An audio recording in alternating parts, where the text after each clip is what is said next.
Pengadilan Negeri Jakarta Selatan pada hari ini menggelar musyawarah diversi terhadap anak yang melibatkan AG yang disebut sebagai anak yang berkonflik dengan hukum atau sebagai pelaku. Pelaku AG terpantau tiba di PN Jakarta Selatan jelang pukul 9.30 pagi tadi. AG tiba dengan diantar mobil tahanan milik Jaksa Negeri Jakarta Selatan. Selain dikawal oleh petugas pengamanan, AG terlihat datang dengan dampingi sejumlah petugas Kejaksaan Negeri Jakarta Selatan. Begitu tiba, AG langsung dibawa masuk ke dalam gedung PN Jakarta Selatan dan menuju ruang mediasi. Informasi dari Humas PN Jaksel merilis proses mediasi musyawarah diversi ini terhadap AG digelar tepat jam 10 pagi. Musyawarah dihadiri terbatas oleh pihak-pihak terkait seperti keluarga AG, keluarga korban, penasihat hukum terdakwa, penasihat hukum korban, hingga pembimbing kemasyarakatan. Menurut Undang-Undang Nomor 11 Tahun 2012 tentang Sistem Peradilan Pidana Anak, diversi merupakan pengalihan penyelesaian perkara pidana anak dari proses peradilan pidana ke proses di luar peradilan pidana yang melibatkan musyawarah antara anak dan orang tua pelaku dan korban. Proses diversi wajib dilakukan terhadap anak di setiap tahap proses peradilan, mulai dari tahap penyidikan hingga tahap pemeriksaan di pengadilan. Dalam pelaksanaannya, proses diversi wajib memperhatikan kepentingan korban, kesejahteraan, dan tanggung jawab anak.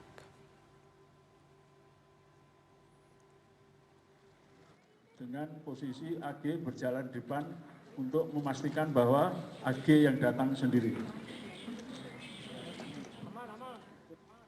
Kita langsung menuju ke rekan kami, ada koresponden CNN Indonesia, Teddy Zuhari langsung dari PN Jakarta Selatan. Selamat siang, Teddy. Belum semua publik paham ya, Teddy, soal musyawarah diversi. Mungkin Anda lebih bisa elaborasi soal ini dan informasinya jam 10 pagi tadi sudah berlangsung, hasilnya seperti apa? Apakah deadlock hingga kini?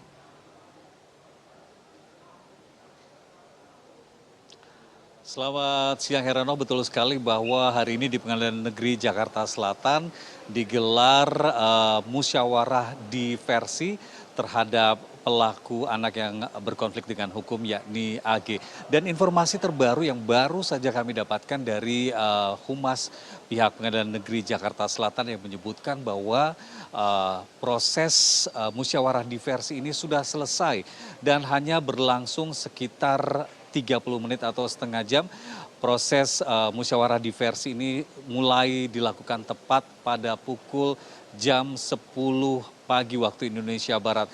Dan beberapa orang yang diundang hadir memang Heranov hanya terbatas sekali dan sidang juga digelar tertutup, tidak dapat diliput oleh pihak media. Mereka yang datang untuk hadir dalam mediasi musyawarah diversi tadi adalah keluarga korban, yakni paman dari David, kemudian keluarga dari pelaku anak, ada juga kuasa hukum terdakwa dan juga penasehat hukum korban dan juga pembimbing ke masyarakat. Hasilnya ini yang ditunggu-tunggu karena seperti yang sudah disampaikan sebelumnya, beberapa waktu lalu kita tahu juga pihak keluarga korban melalui kuasa hukumnya dan kerabat yang lain sudah menyatakan bahwa permohonan maaf atau diversi ini mereka tolak, dan tadi hasilnya pun sama persis seperti apa hal yang sudah pernah mereka sampaikan beberapa waktu sebelumnya dalam proses musyawarah diversi tadi. Ini ternyata hasilnya juga deadlock atau tidak diterima atau ditolak. Ini disampaikan oleh pejabat Humas Pengadilan Negeri Jakarta Selatan Jumyanto kepada para awak media yang menunggu hasil dari proses musyawarah diversi ini. Kalau tadi pertanyaan Heranov, apa sebenarnya diversi ini?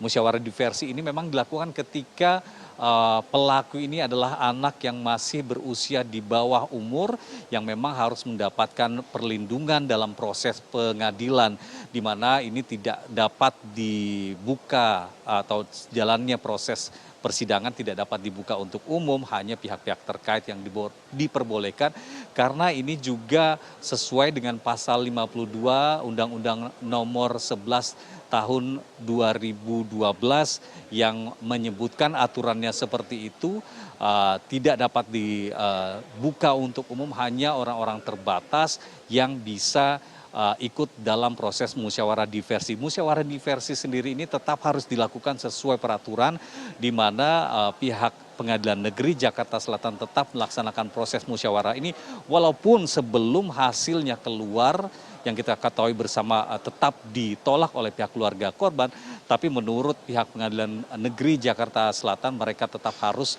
menjalankan tahapan proses musyawarah diversi ini karena memang ada undang-undang atau aturan yang menyebutkan pengadilan yang menangani perkara ini memang wajib melewati proses atau tahapan proses musyawarah diversi walaupun pada tahap penyidikan dan tuntutan sudah ditolak oleh pihak keluarga korban. Dan itu kenapa ini musyawarah belum bisa dibilang sebagai sebuah sidang. Dan yang menarik tadi disampaikan juga oleh pihak Pengadilan Negeri Jakarta Selatan, Heranov, bahwa ketika informasi sudah didapat bahwa proses musyawarah diversi ini ditolak oleh pihak keluarga korban, maka per hari ini juga dalam sekitar 1 jam ke depan proses sidang perdana bagi pelaku anak yang berkonflik dengan hukum yakni AG ini akan segera digelar di Pengadilan Negeri Jakarta Selatan. Sekali lagi saya informasikan bahwa setelah proses musyawarah diversi ini ditolak oleh pihak keluarga, hari ini juga siang ini Pengadilan Negeri Jakarta Selatan akan segera menggelar sidang perdana terhadap pelaku anak yang berkonflik dengan hukum yakni AG pada 1 jam ke depan nanti. Dan informasinya bahwa seperti yang disampaikan pada saat musyawarah diversi ini dilakukan tertutup, sidang siang ini pun sidang perdana bagi pelaku anak yang berkonflik dengan hukum juga akan digelar secara tertutup.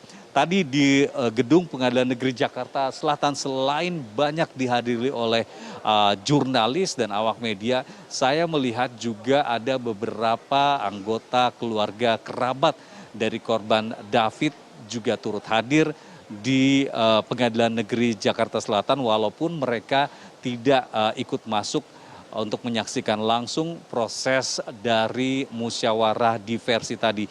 Tapi tadi ada perwakilan kerabat dari korban ini yang menyampaikan informasi bahwa ada alasan mengapa kemudian pihak keluarga dalam proses musyawarah diversi tadi menolak untuk menerima kata damai dari permohonan damai dari pihak keluarga pelaku karena menurut kerabat dari korban menyatakan kalau dilihat dari kondisi fisik setelah menerima penganiayaan dari peristiwa tersebut sampai hari ini David masih terbaring di rumah sakit. Tadi sempat dikonfirmasi oleh pihak kerabat dari keluarga korban ini menyatakan sebenarnya David belum bisa berdiri sempurna karena masih harus dibantu dengan alat khusus, termasuk juga dengan berkomunikasi. Sampai siang ini disebutkan kondisi David belum bisa berkomunikasi lancar. Kemudian David juga bahkan disebut belum bisa mengenali kedua orang tuanya. Walaupun begitu progres kesehatan memang disebut mengalami kemajuan, ada peningkatan bisa mendengarkan instruksi-instruksi arahan dari dokter dan juga pihak keluarga yang mencoba mengajak berkomunikasi tapi secara lisan belum bisa ditanggapi oleh David. Ini yang bisa saya sampaikan sejauh ini. Heranov, kami akan mengupdate informasi terbaru terkait gelaran sidang perdana yang akan segera dilakukan di Pengadilan Negeri Jakarta Selatan siang ini dengan pelaku anak yang berkonflik dengan hukum yakni AG. Heranov. Ya, singkat saja beri pemahaman ke publik juga soal profil hakim tunggal yang akan menyidangkan pukul 1 siang nanti. Informasinya ini saya bacakan, namanya adalah Sri Wahyuni Batubara. Apakah Anda punya gambaran soal profil hakim tunggal ini pada siang hari nanti? Ya, betul bahwa hakim anak yang akan mengadili atau memimpin jalannya sidang terhadap pelaku anak yang berkonflik dengan hukum yakni AG adalah Sri Wahyuni Batubara. Ia menggantikan posisi Maruli yang sebelumnya memang disebutkan oleh pihak Pengadilan Negeri Jakarta Selatan ini akan memimpin jalannya sidang tersebut. Tapi karena alasannya agenda yang cukup padat dari hakim yang sebelumnya sudah dijadwalkan, posisinya kemudian digantikan oleh Sri Wahyuni Batubara. Heranov. Baik, kita nantikan persidangan nanti jam 1 siang. Kita akan tentunya nantikan apa saja yang paling penting kita dapatkan dari keadilan kasus Mario aniaya David ini. Terima kasih atas elaborasi Anda, koresponden kami Teddy Zuhari langsung dari Jakarta Selatan.